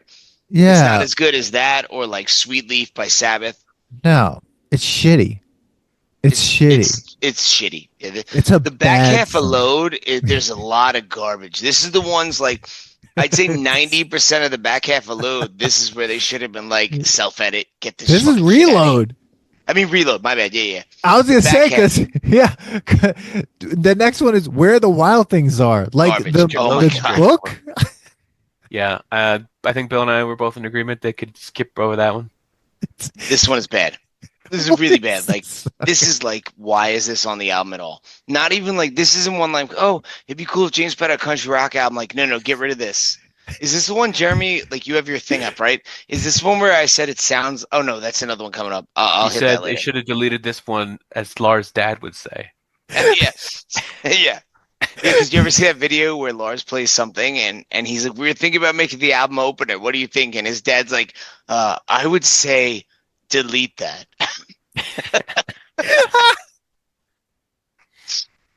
And he's got like a huge Viking beard. And I'm like, this is great. I mean, Lars like, oh God. I mean, these songs, even the titles are terrible. Yeah, Slither, Carpe Diem, baby. Bad Seed, Where the Wild Things Are, and the next one, Prince Charming. I like that one. Why?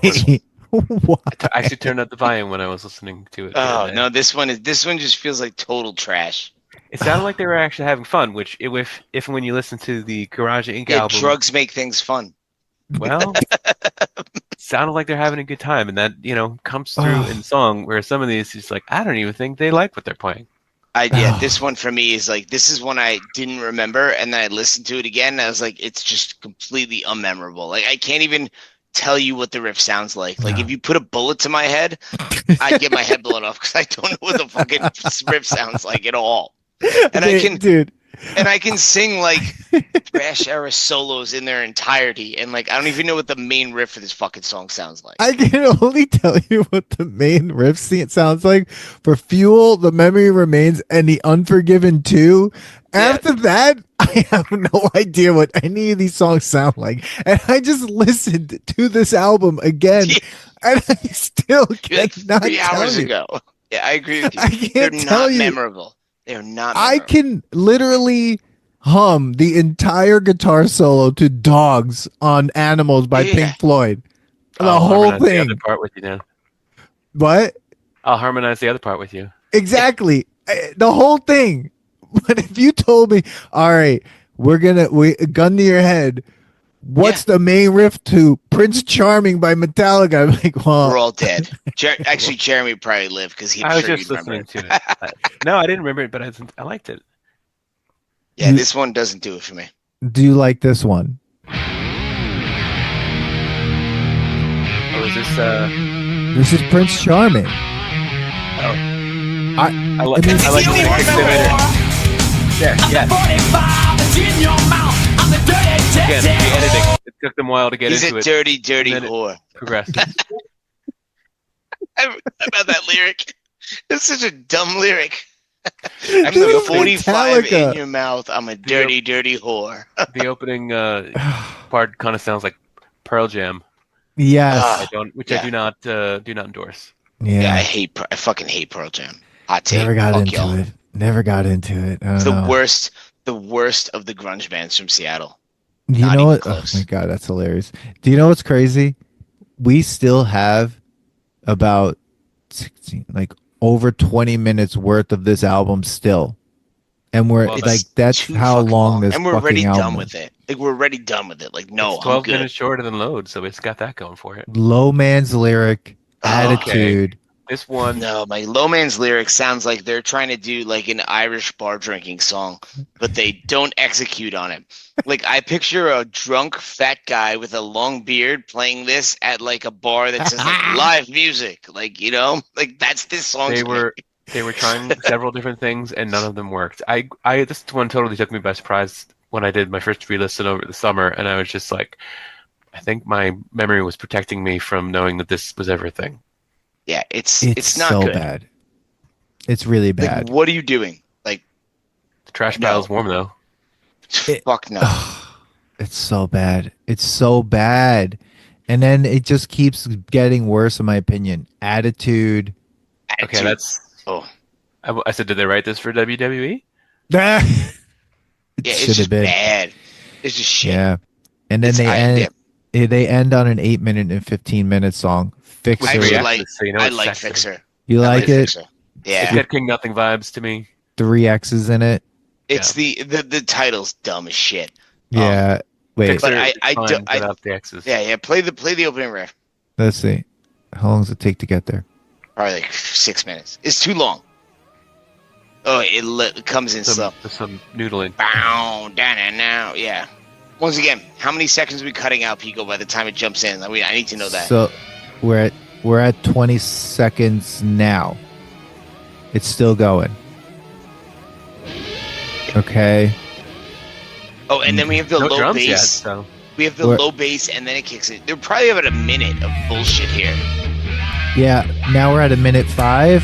Oh, yeah, when So around- that riff kicks in, Minute Yeah. 20 seconds around.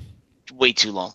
Because I like the riff, bow now, down now, like. But Yeah. it's once again like if you filter that out and take an 8-minute song, make it a 5-minute song, much better Yeah. song.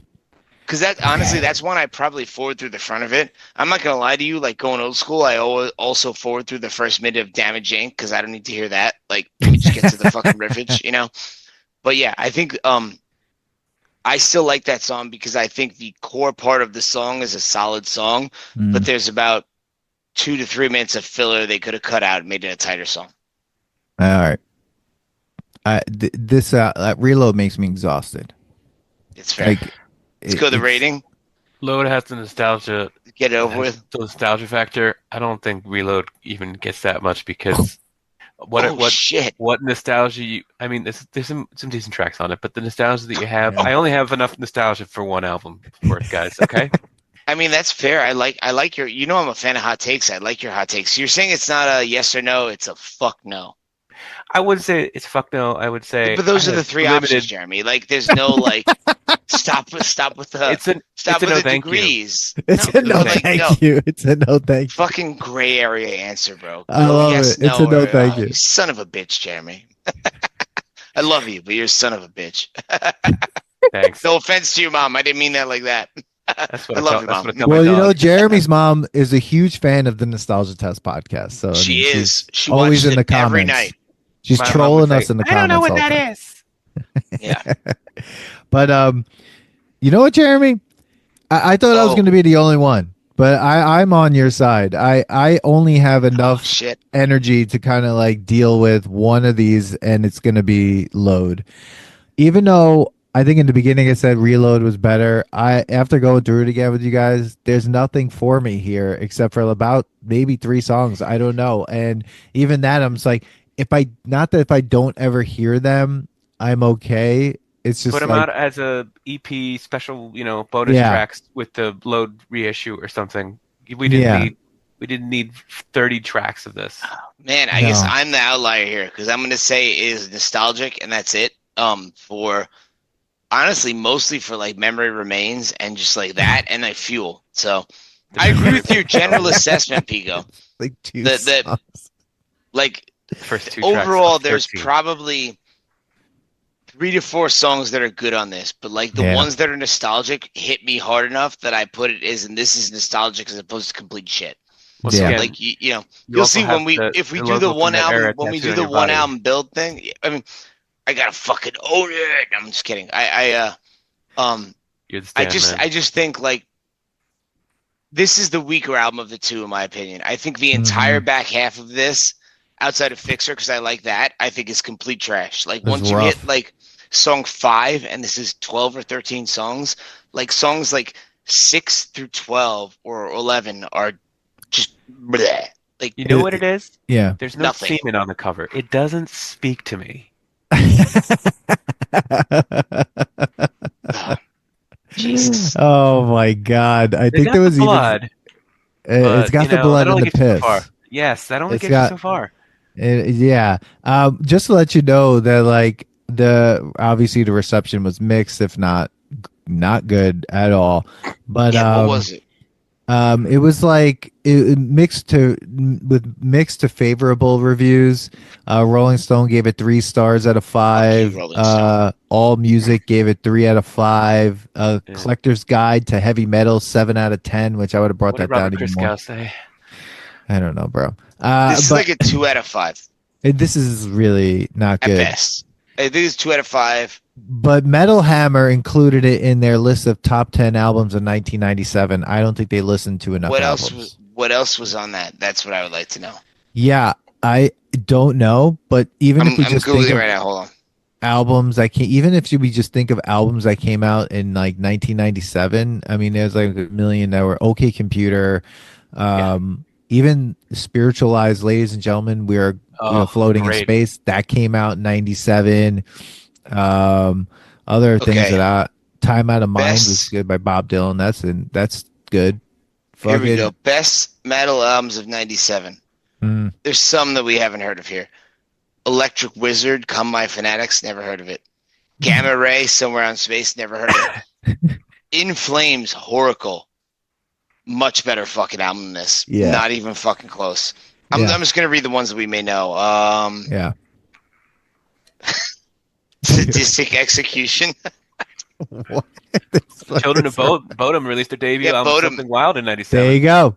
Better. That is a bunch of virtuosos 18. If you motherfuckers want to hear real metal, listen to that over fucking Reload. Like any motherfucking day of the week. Life After Death came out. Around the Fur came out in 97. Oh, and it was the first album from Rotting Christ. And Rammstein. Yes. Life After Death came out with Notorious B.I.G. And Hatebreed, Satisfaction is the Death of Desire, the first fucking Hatebreed album. Like Great album. Is a fucking great album. Like listen to any of the things we've just said. Yeah. Outside of this, dude. Fucking Head PE's debut album. You remember that band Head PE? Hell yeah. That album came out in 97. I'd rather listen to that than Reload. Super Duper Fly by Missy Elliott. Yeah. A lot of stuff came out in 97. Did they have a guy in the band who only skateboarded? No, they were the thing where like They had a shirt that said like "Shit talkers eat a fat dick,", and on the front was a picture of like a dude with Nazi stars in his eyes. And I was I'm like, that's like punk imagery. I loved it. Jesus Christ! Yeah, fuck Nazis. Hey, bartender. You listen to the podcast. Fuck Nazis.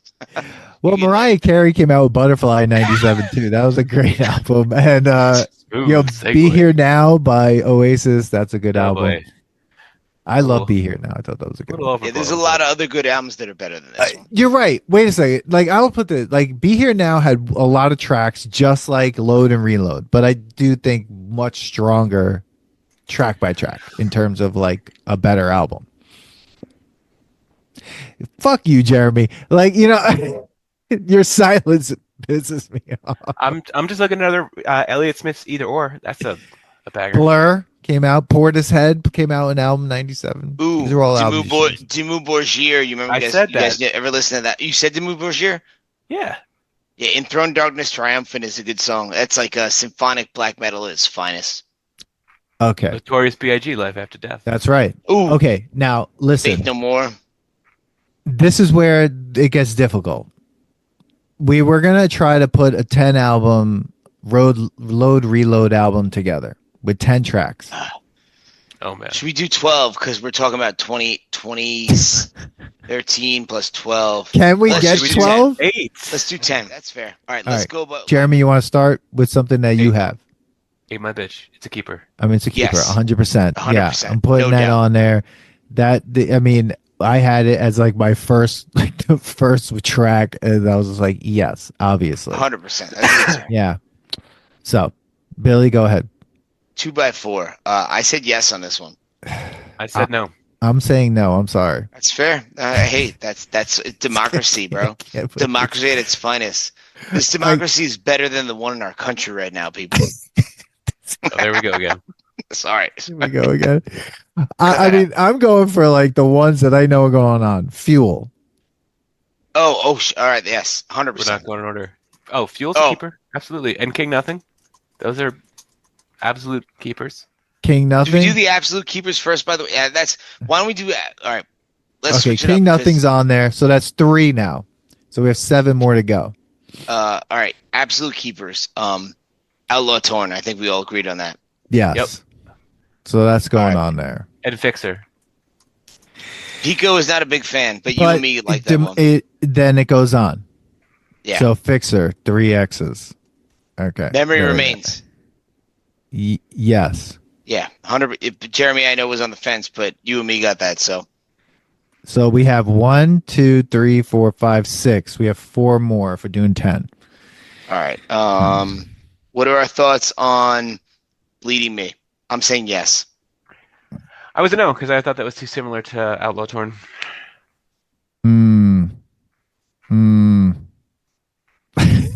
It's tough. It is because it's like it's not that I'm trying to with because I had a question mark there and I was like, am I really like it does like I agree. Yeah, because do we to me it's like what else if we're going for 10? Like what else? Like the rest of it after we've already like would we like I think Dan and I were both on for Hero of the Day. I'm a no for that, clearly. I know you are. I said in my notes, sorry, Bubble, I don't hate this. So we could do okay. So we could do if we do Bleeding Me, because I could vote yes on that, then right, I'm down for Hero of the Day though. All right. That's fair. All right. So we got 2 left. Yeah, 1, 2, 3, 4, 5, 6, 7, 8. Yeah. All 10, right. 8, now I think 10. we need to go song by song to the ones we haven't talked about, right? Because I'm blanking on what the fuck else to put on here. 2x4. I can do without. I can't. I'll vote no on that too. That's fine. House of Jack built. That's a borderline for me.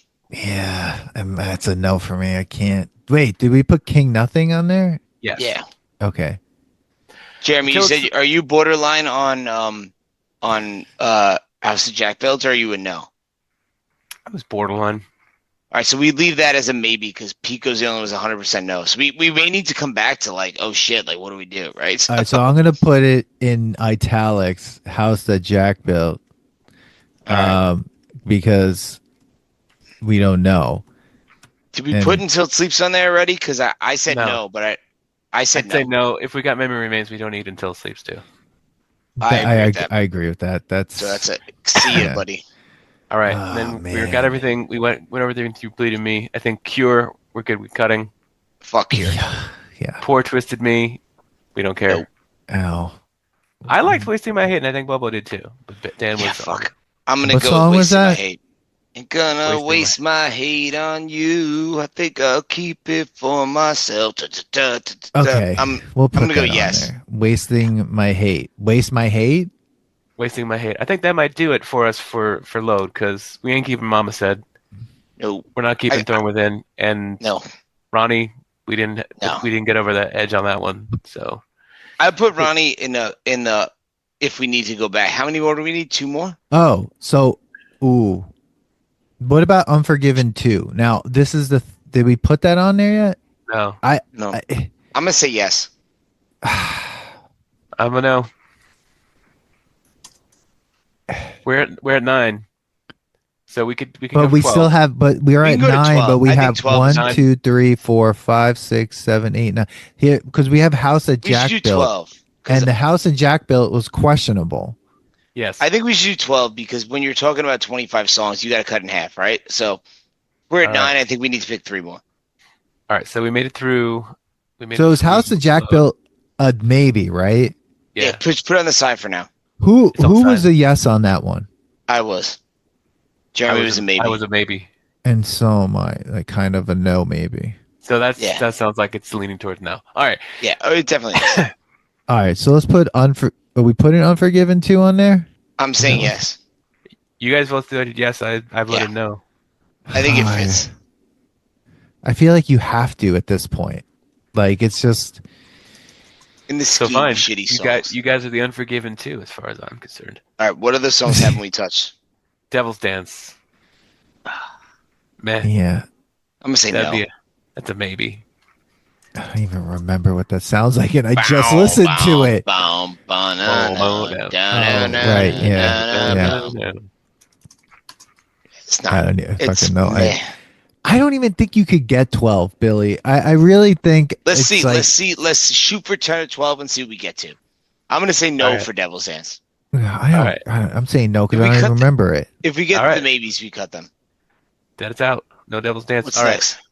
next? We did have Unforgiven too, so Better Than You, which is a cut for me. I liked it, but I think I was the only one, so that's fair. Dan? Yeah, I don't remember what it's. Well, This one's like, I can't Better than you. Oh, yeah, no. Better, yeah, so that's out. I can't. All right. One, Slither. I think that's out. I don't think any of us No. care about that. Carpe Diem, Fuck baby. off. I liked it. I'm- Bill, is I'm that a good. keep for you? No, I fucking No. hate that song. All right. I don't hate it, but I'm willing to cut it because we're at crunch time.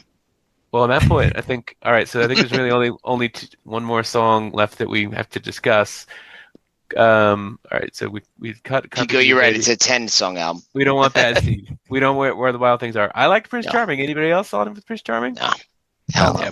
No. All right. Low Man's Lyrics. Attitude. off. Just Fixer. We already have that as Yeah.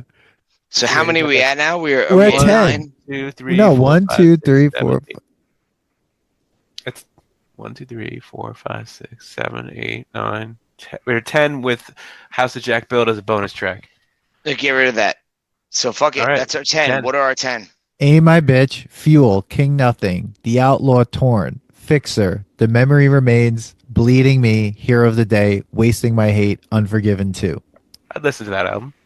Yeah. Maybe not That's for it, the that's 10 it. years since I just spent the last month doing Look, it. But At the end of the day, I like think that's a way tighter fucking album. Yes. Like, I'm is gonna it a try to, great like, Metallica seek- album? I'm gonna try to sequence this album and put it out. I was Yes. just thinking about What? that. I was literally like, all right, so you're gonna start. What's you don't your start opener, with 2 what's your bangers in closer? a row. Fuck, I probably would win the Fuel because it's between Fuel and Ain't My Bitch, but I think Fuel is a better like pump you up, get right in the like let's fucking go, you know, like start with that. And then you start you- with Fuel. And I think you put I think you put Ain't My Bitch in the back half to have that middle banger, you know? So let's think. All right, here's the biggest thing. So let's you think put thrash era the way they structured. You always start with like a fast like banger, right? You know, like say, all right, we got it's either Fuel or Ain't My Bitch. I'm open to what you guys think. I think Fuel. I think Fuel's fine. Okay, but Then you go into the title track, which is normally like, all right, so we got Ride the Lightning, Master of Puppets, and Justice for All.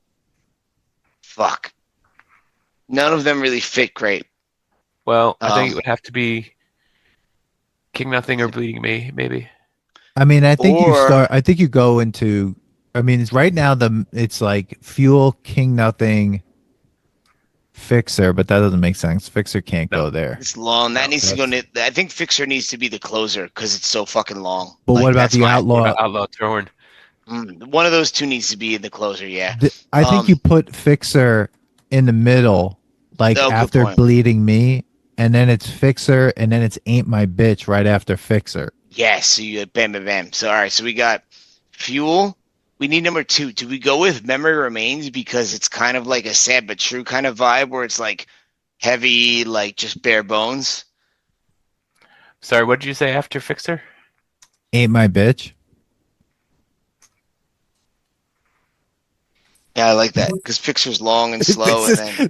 This is so compelling. Everyone's like listening to a sequence, like these 10 ridiculous Metallica songs that are good, but are totally not the best Metallica songs. They are like they're scraping these 2 albums. Yeah, this is a podcast at this point for Metallica nerds. Let's go. Yeah. All right, so we got Fuel. We still haven't figured out what comes next.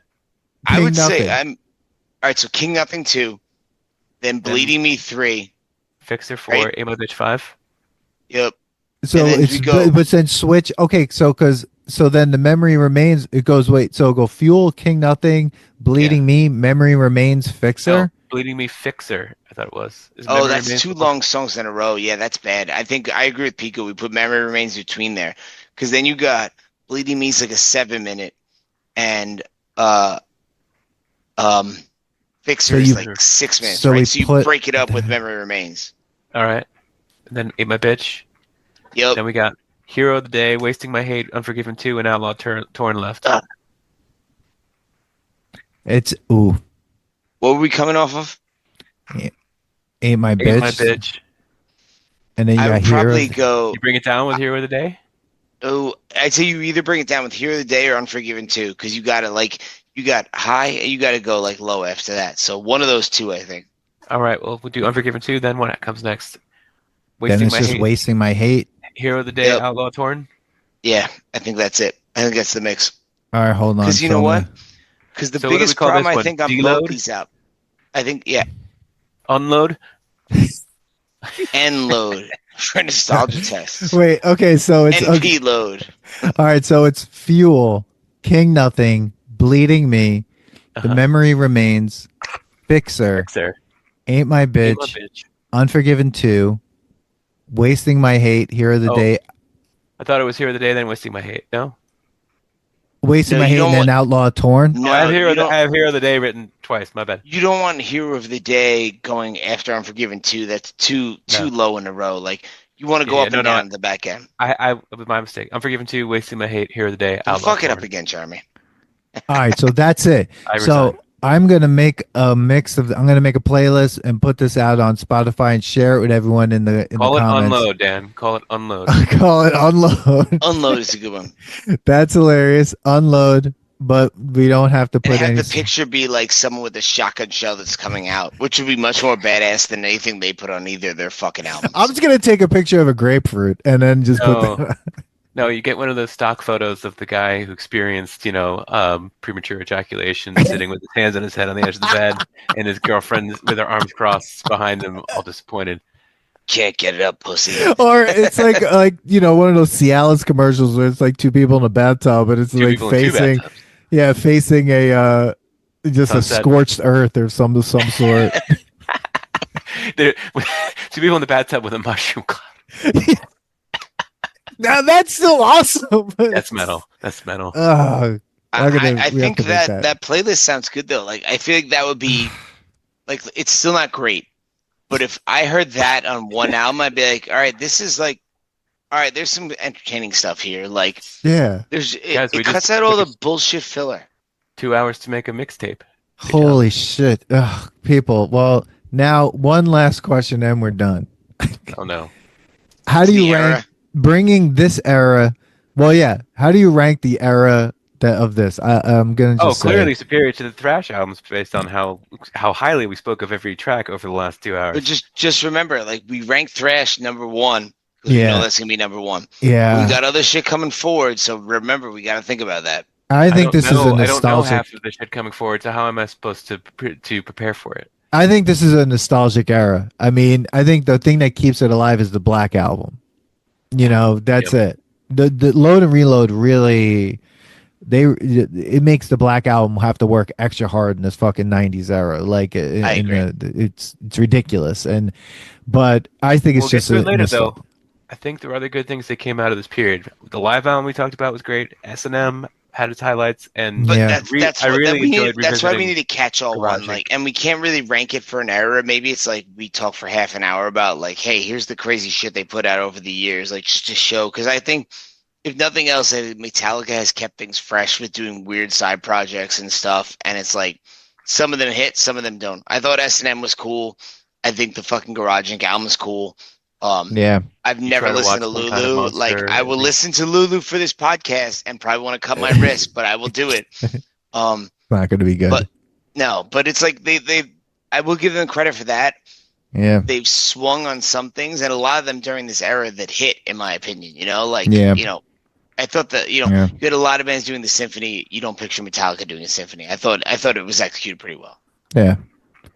I mean, I'm just gonna say for these 3 albums, it's a nostalgic 3-album era for me, like studio album wise. I agree with you. If I have to say, yeah, it's nostalgic over, like still good overall. And when we're talking about like ranking periods, I would put this as because with the 4 periods we're gonna do, we do thrash, we do this, we're gonna do Basis Saint Anger on its own, and then like the end or whatever. I would rank this as number 3. Yeah, because I right now like thrash number 1. This is number 3 era for me. You saying you like the contemporary era better? Yes. All Correct. right. Well, we'll get to that later, but that's my ranking. And I think at the end of all this, there might be a new era. Exactly. And then maybe I may have jumped the gun. Maybe we should rank that at the very end. So that's okay. Cut that part out. I jumped the gun. Cut it out. So yeah, I think what we'll do is like when we get to the end, we'll rank all these albums together. But guys, this was a good one. This was quite a journey. My God, so much that we ran out of disk space on my computer, and hopefully everything will be okay. Technology. My God, I hope it's all okay. Because if it's not, I told you not to use your Commodore 64 for this. I'm going to lose my mind. Nostalgic. I'm going to lose my mind. I'm going to lose my mind if this, dear God. But everyone, post your comments. How do you rank these 3 albums? But also like this era, and like, did we get it right? Listen to our version of this. Listen to Unload by the Nostalgia Test podcast. Unload will be better than anything you've heard of listening to both these together. Yeah, I think Unload is amazing. I can fucking guarantee that. Listen to Unload, give us some feedback, and we will be back with another era once we figure it out what it's going to be. But guys, thank you so much. Jeremy, Billy, once again, peace. Fucking metal, bro. Love you guys. Thanks for listening to today's episode. Please subscribe to the Nostalgia Test podcast to know when new episodes drop. Don't forget to leave us 5 stars and a positive review so more people can find the podcast. Share your thoughts and memories on today's topic on our Twitter @NostalgiaTest and on Instagram @TheNostalgiaTest. Tune in next time because you never know what pop culture will pop up on The Nostalgia Test.